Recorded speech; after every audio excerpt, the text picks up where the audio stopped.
তোরা সবাই রাঙাকে একা হয়ে যাবে বলছিস কেন? ও একা হবে কেন? ওর বাপের সাথে তো আমার কথা হয়ে গেছে। ওর বাপ লয় করে আমার থেকে 35,000 টাকা নিয়েছিল ঢুকু করবে বলে। সব তো আমার পয়সায়। ওর বাপটা বলেছিল ওর মেয়ের সাথে আমার বিয়া দিবে। তুই কি চিন্তা করিস না রাঙা, তোর সাথে আমার বিয়া হবে। তুই একা হবি কেন? আরে তোকে রাজরানী করে রাখবো। একবার শুধু আমাদের বিয়াটা হইতে দে।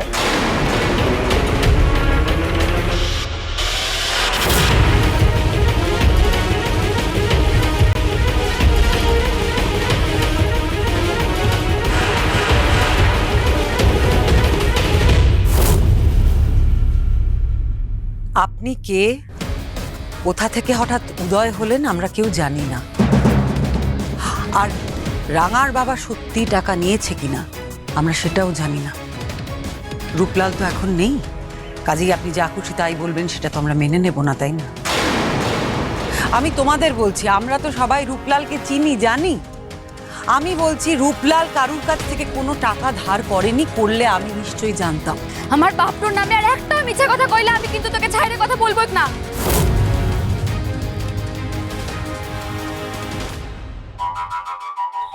রাগ করিস লাই রাঙা, রাগ করিস না। আমি তোর দুঃখটা বুঝি। আমরা এই লাল মাটির বেটা বেটি, আমাদের দুঃখ কষ্ট এই শহরের লোকেরা কেমন করে বুঝবে বল? এরা সব মরসুমি পাখি, 2 দিনের জন্য আসছে। হ্যাঁ, এই গ্রামের ছেলে মেয়েদের নিয়ে সমস্ত শখ এদের। এরা 2 দিন ধরে এদের নিজেদের শখ দেখাবে, তারপর থেকে সান্ত্বনা দিয়ে চলে যাবে। এসব শহরের মানুষেরা না আমাদের মতো গাঁয়ের লোকেদের ভালো চোখে দেখে গেলেন।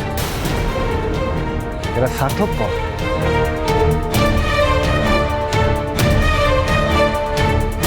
তোর আপন মানুষটাকে, তোর নিজের মানুষটাকে, সেটা আমি।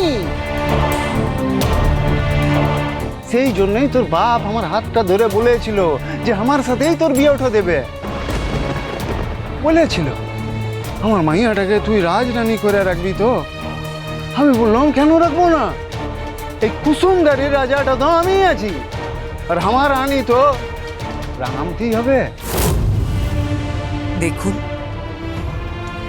এই সবে ওর বাবার সঙ্গে এরকম একটা ভয়ঙ্কর ঘটনা ঘটেছে।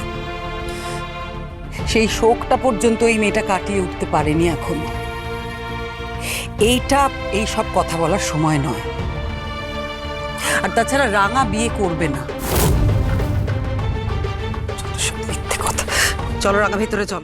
রাঙামতি তীরন্দাজ সোম থেকে রবি প্রতিদিন সন্ধ্যে 7:30টায় স্টার জলসায় ও ডিজনি প্লাস হটস্টারে।